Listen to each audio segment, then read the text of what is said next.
Bonjour à tous, alors aujourd'hui je vais faire un petit point sur les plantes qui me viennent de chez Lenzi, Agrumi Lenzi en Italie. Donc on va commencer par celle-ci. Donc ça, ce sont les premières que j'ai reçues il y a à peu près 6 mois. Donc elles n'ont pas énormément poussé, mais bon, il y a eu beaucoup de tracas, car comme je disais dans une vidéo, substrat merdique, plein de cailloux. Donc c'est parti au début et après ça végétait, ça ralentissait. Donc bon, j'ai fini par nettoyer mes mottes comme je faisais avec les phytocellants en fait. Et depuis ça, ça a enfin poussé. Donc là ils ont quand même une meilleure tête que comparé il y a 2 mois. Donc ça c'est l'orange vanille. Lime rouge de Rangpur. Donc ça c'est une nouvelle pousse, hein, sinon il était vraiment très chétif. Il va me faire 2 petits fruits. Derrière c'est un kumquat Meiwa, donc petite fructification aussi. J'ai un petit fruit, bon quelques autres, ça avorte. Là c'est l'orange strawberry, donc pareil, hein, il était tout petit. Fait quelques rejets, petite floraison. Il y a 2 petits fruits. Là c'est la mandarine Karaji. Donc celui-ci aussi avait juste quelques petits départs et il s'est enfin réveillé, ça fait plaisir.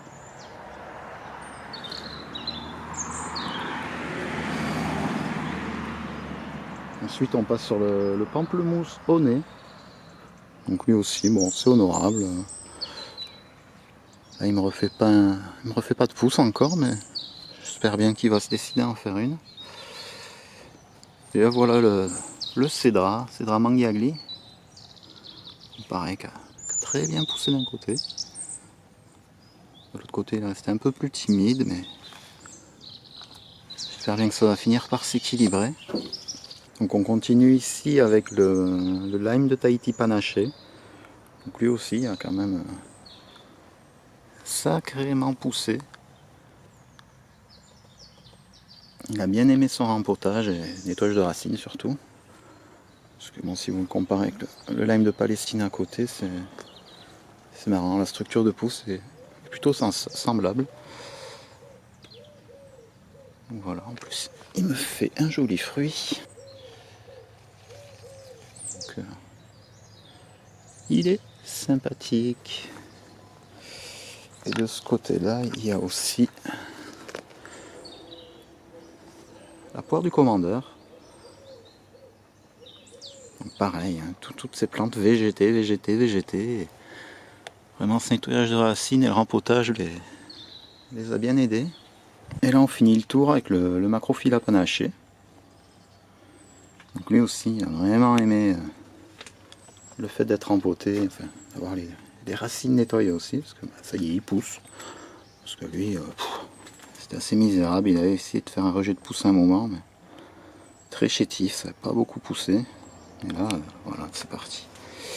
Et puis le dernier, lui par contre, le clémentinier corse, voilà. Lui, il bouge pas. Bon, quand je l'ai acheté, il m'avait prévenu qu'il était tout petit, mais voilà. Je n'aurais pas pensé que c'était si petit. Bon, je l'avais quand même pris, hein, j'avais été prévenu. Il m'a fait une floraison, hein. Là regardez, une fleur, je vais la retirer. Donc j'ai retiré toutes les fleurs, pas qu'il s'épuise à ça, donc j'espère qu'il va me faire quelques petites pousses, mais voilà, tout n'est pas perdu. On va le laisser gentiment, bon ça sera pas une foot de compétition, donc bon, dès que le greffon sera plus grand, je pense que je le remettrai sur un autre porte-greffe. Et donc ensuite, voilà le deuxième round Agrumi Lenzi, donc que j'ai commandé il y a quelques semaines maintenant. Donc certains font déjà des pousses. C'est plutôt rapide parce que cette fois-ci j'ai directement nettoyé les racines parce que pareil, hein, dans ces petits pots de 1 ou 2 litres, c'est pas terrible ce qu'il y a dedans, donc encore une fois je l'ai gardé pour vous montrer ça. Donc voilà, c'est beaucoup de cailloux. Voilà, et certains pots étaient remplis de quelques centimètres de terre et Et sur le dessus, mélange avec beaucoup de bois et un petit peu de cette terre caillouteuse là. C'est vraiment... voilà tout ce que j'ai sorti quand même sur 10 plantes. Donc c'est... Voilà. Quand même pas mal de cailloux. Et quand c'est tassé en cailloux, qu'il y en a beaucoup, bah, ça vous empêche les racines de pousser. Et ça fait un arbre qui a du mal à partir. Donc voilà pourquoi je conseille vraiment de regarder la mode, de ne pas hésiter à tremper dans un seau d'eau s'il le faut pour nettoyer ça et gagner du temps au final, parce que bon, faire confiance aveuglément, et puis quand on est débutant, c'est jamais trop, moi. Mais c'était les premiers plants que j'avais achetés, donc je me pose pas trop de questions, hein. J'ai tout rempoté comme ça, et puis au final, j'ai perdu, ouais, on peut dire 5 mois. Je pense que les arbres seraient beaucoup plus grands si j'avais nettoyé directement ça. Enfin bon, l'exemple des phytocella est flagrant, donc là on peut dire la même chose. Donc l'Enzi, c'est pas trop cher, il a un bon catalogue, mais voilà. Quand on reçoit les plants, il faut faire ce qu'il faut pour bien s'en occuper. Voilà, voilà. Sur ce, je vous souhaite une bonne journée et à bientôt.